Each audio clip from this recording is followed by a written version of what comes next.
Approximating roots of non-linear equations by bisection method. Let's say I have a non-linear equation like y is equal to f of x, y is equal to f of x, and the graph looks something like a curve.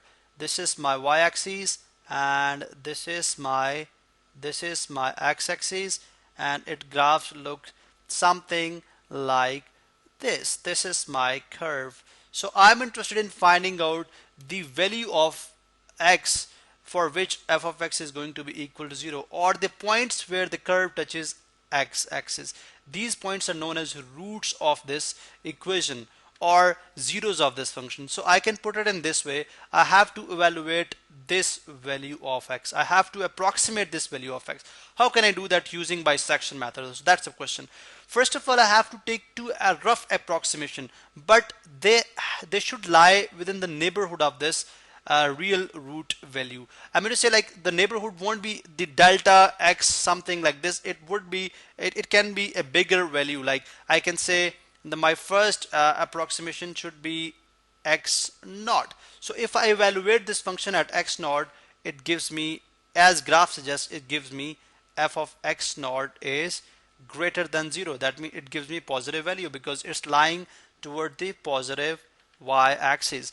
Then I have to take the other approximation that should be less than 0. That should be less than 0. Let's say if I take the other approximation as x1, and when I evaluate this function at x1, I have to get a value which must be less than 0, or it must be negative. It must be negative because this is the only condition which allow this curve to cross the x-axis, and we want this curve to cross the x-axis. For example, what are the limitations of bisection method? Here comes the limitation.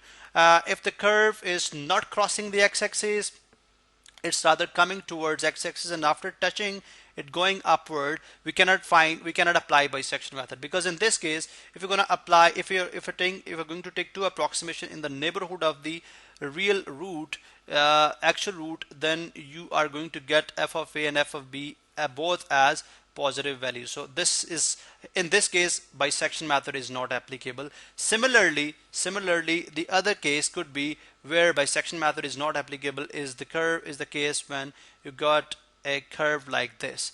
So for example, if I'm going to take one approximation at this point and other approximation at this point, I'm going to get this value as positive and this value as negative if this is f of x1 and this is f of x naught. Makes sense, but we cannot approximate the real root because we're going to have three roots, 1, 2 and 3 roots within this interval. So what we have studied, because of what we have studied through bisection method, is that we need to have one real root within the given interval, and the function should be continuous in that interval. So I can put it in this way. The two conditions which has to be met before applying bisection method to evaluate this actual root value are: the function has to be defined within the given interval, the function has to be continuous within the given interval AB, or x naught and x1, because in this case it's x naught and x1. The function has to be continuous in x naught and x1, and secondly, when the function is evaluated at x naught and x1, their product should be less than 0. That means the product should be negative. It means that if this is positive, if x naught is positive, if f of x naught is positive, then f of x1 has to be negative. Or if f of x naught is going to be negative, as in this case, then f of x1 has to be positive. Then we can apply bisection method. Makes sense. Now we are going to talk about how can we do bisection method. Very simple. See, I'm going to evaluate this function. I have evaluated this function at x naught. I got y naught value. Then I'm going to evaluate this function. Then I have evaluated this function at x1. I got y1. Then is the time I'm going to bisect the interval in between x naught, the interval x naught and x1. That's why we call it bisection method. How can I'm going to bisect this interval by using x mid value, which is x1 plus x2 by, sorry, x naught plus x1 by 2, x naught plus x1 by 2, and I'm going to get y mid. I'm going to get y mid. Let's say if I add x1 x naught plus x1 and divide it by 2, I get some middle value which lies somewhere here. So if when I evaluated this function at x mid, this is my x mid, so I'm going to get this value. I'm going to get this value. I'm going to get this value. I'm going to use red color. I'm going to use red color, which is somewhere here, which is somewhere here. As this graph suggests, it's going to be negative. It's going to be negative. So see, these are my number of iterations. These are my number of iterations which I'm going to apply over here. I mean the number of times I'm trying to bisect the interval.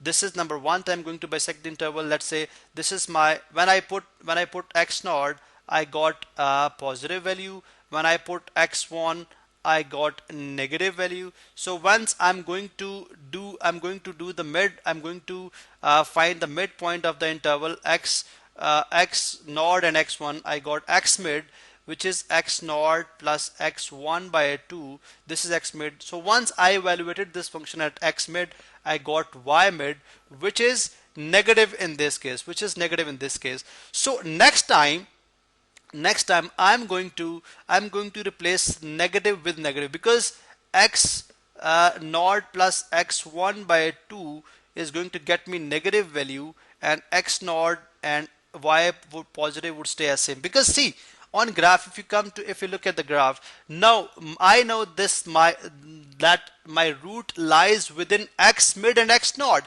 Initially it was x naught and x1.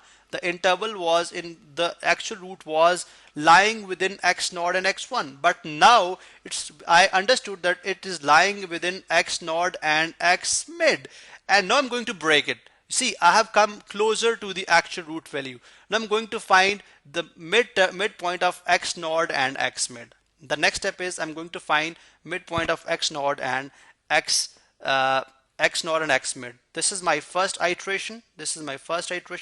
And second is the case when I'm going to find the midpoint of x naught and x mid. I would definitely call it just x mid divided by 2, and then evaluated at the given function. When this function is no, I'm going to get this value. So when I evaluated this function at this value, I'm going to get y mid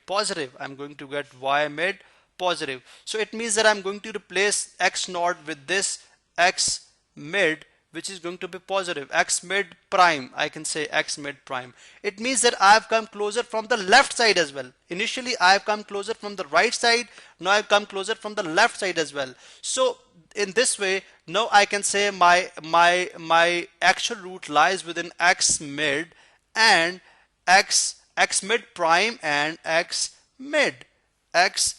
So you can see I am coming close to the, I'm converging to the actual root of this equation. And this is how bisection method works. This is how we apply bisection method. In the next video, we are going to solve a problem in which you would come to know how we apply bisection method and how does it work. I think that lecture make you a very good sense, and